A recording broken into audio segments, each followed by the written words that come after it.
Я Котова Елена Олеговна, научный сотрудник отдела этнографии Национального музея Республики Башкортостан.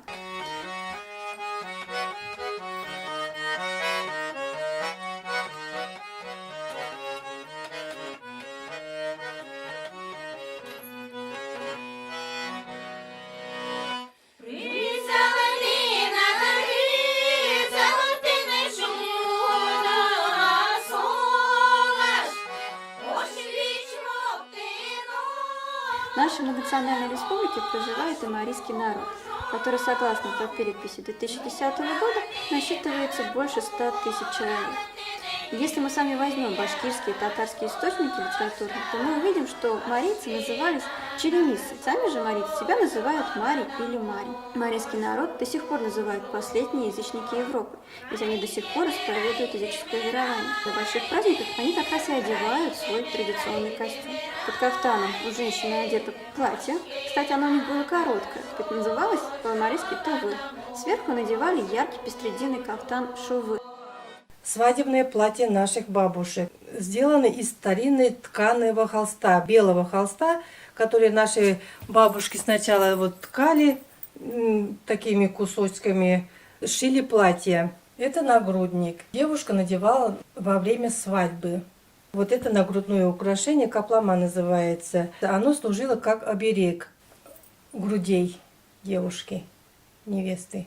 Чизи орол называет. Головной убор. Такия называется. Девушку-невесту оберегали вот от всего, от глаза, от дурных глаз. Вот. Это было, служило оберегом. Вот. Обязательно было белый платок для невесты. Она сама готовила, сама вышивала. Это платок свадебный. Дальше невеста одевали ее на свадьбу. Это тоже на белом тканом материале. Поверх тканого этого материала еще ткали вот такой узор, орнамент. И одевали его на плечи. Невесты это носили вот. Второе платье она надевала уже, когда была беременная. Платье бабочка, лапане тубурманалтыш. Как бы считалось, что олицетворение бабочки, она легкая, вот порхающая, вот это 9 месяцев периода, она вот хорошо, легко провела вот это время до родов. В 70-е, 80-е годы наши бабушки шили вот и уже из фабричных тканей, из лоскутков кудуран тубур, из оборок. Ленты брали, простые ленты, это из кусочков тканей зигзаги шили. В общем, как могли, они украшали свои платья. Такие передники вышивали, а одним цветом нитки мулины брали, вышивали художественный вышив. Это было в почете, если женщина умела вышивать и себя вот нарядно показать, это была ценность. Черным швом вышивали, гладью. Вот. Это уже мастерицы. Так вышивали, красиво вышивали. Марийские женщины ткали на ручных ткацких станках, и каждая марийская женщина знала, сколько материала уйдет на то либо иное произведение. На рубаху сколько нужно ткани, на платье, поэтому у них ни одна ткань не пропадала. Сама ткань, волокна для ткани, нити делались, например, из растительных волокон, это лен, крапива, либо же из животных, это, то есть шерсть, козы, либо же овцы. Но украшали свою одежду вышивкой, это было обязательно. И каждая марийская девушка знала до 15 видов шва. Украшали вышивкой как кафтаны, так и платки. И называлась такая вышивка двусторонняя гладь. Примечательно, что марийские девушки вышивали не с лицевой стороны, а с изнаночной. И шили, можно сказать, задом наперед, то есть слева направо. И ни в коем случае им нельзя было оставлять ни торчащие нити, ни петельки, ни уж тем более, чтобы было некрасиво. И поэтому они прятали свои эти ниточки так аккуратно, что мы с вами даже не могли бы определить, где тут изнанка, а где лицевая сторона. Настолько узор был одинаков с двух сторон. Окрашивались натуральными красками. Это кора ольхи, можжевельника, которые давали такой ярко-красный насыщенный цвет.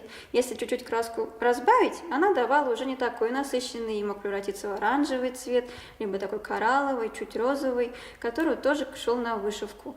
Черный цвет шел как контурная вышивка, то есть черным не вышивали, в основном просто обрамляли сам орнамент, сам узор. Чтобы кафтаны и платья не запачкались, поверх них одевали фартук анчалык, который тоже шился либо из пестреди, либо из беленого холста и тоже украшался вышивкой. Вышивка была красного цвета, то есть красный цвет тоже был не только красивый, но и оберегал женщину от всего плохого, что могло с ней случиться. Могли вышить солнце, луну, к чему они поклонялись, то есть их языческие верования. В руках я вот держу заготовку нагрудной вышивки мужской рубахи. И она состоит из солярных символов, знаков. Вот этот знак у нас самый нижний, этот знак оберег мужской силы, знак зрелости мужчины, готовности создавать уже семью. Этот знак солнца, знак добра, дающий жизнь всему живому, знак добра, благополучия. Следующий знак дерева. Вот это знак дерева, который символизирует начало жизни. По головным уборам мы могли с вами определить, кто перед нами стоит – девочка или же замужняя женщина. Например, марийские девочки и девушки носили обруч, обтянутый картоном, либо же просто платки. Но когда женщина уходила замуж, она одевала головной убор под названием шиношевича и экей, или же акай. И шиношовича и экей украшались обильно вышивкой, даже несмотря на то, что они скрывались под платком. Но на голове они держались при помощи косы. Сзади у головных уборов были пришиты небольшие веревочки, благодаря которым они крепились как раз на косу и не спадали. Сам этот головной убор представляет из себя небольшой башлычок, а та часть, что была видна, была похожа на небольшой клюв, который свисал со лба, и он украшался серебряными монетами. Головной убор экей называется. Она носила уже после родов. И обязательно она носила платок. Под платком она должна покрывать свои волосы. И это была эстетика. Невеста все время, им женщины в основном готовили еду, и волосы не должны были попадать в еду. Вот это чистота, аккуратность, порядочность женщина показывала. И это ценилось нашими родителями. Родителями жениха это особенно ценилось. И это старинный головной убор, оно вышито орнаментом. Оно на красном фоне, красными нитками, рога вышитые. Рога вот это отпугивают зло. И украшалось вышитыми монетами, это старинные монеты, пуговицами украшалось. И чуть-чуть маленькие вот бахромы делали. И длинная бахрома обязательно была из красного цвета. Она служила оберегом для женщины. От сглаза, от порчи. Вот такая красота была у наших бабушек. В таком наряде они постоянно до смерти ходили. Они уже не снимали. Вот моя бабушка дожила 80 лет. Она вот в этих вещах, и потом ее сохранили. Вот.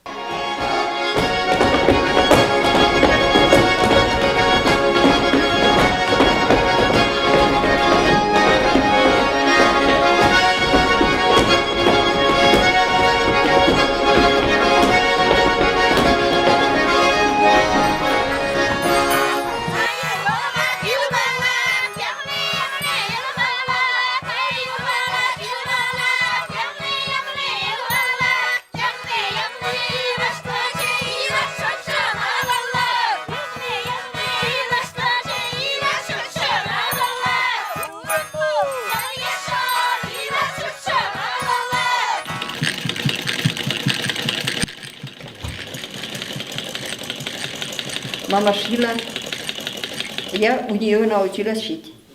Всю свою жизнь я и вышивала, и шила, и до сих пор шью.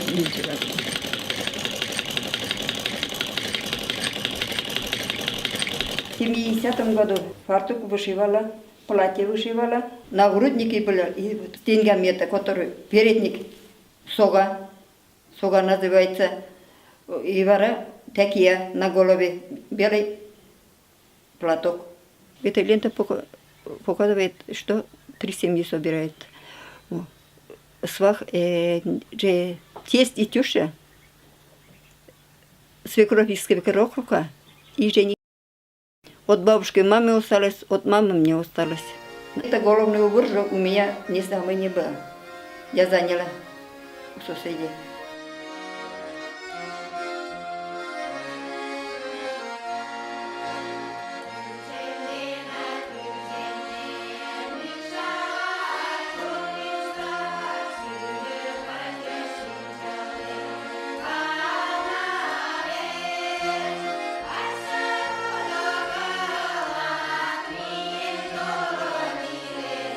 Но мужчины не сохранили свой традиционный костюм. Они стали уже в конце 19 века одеваться более по-городскому, урбанизированно.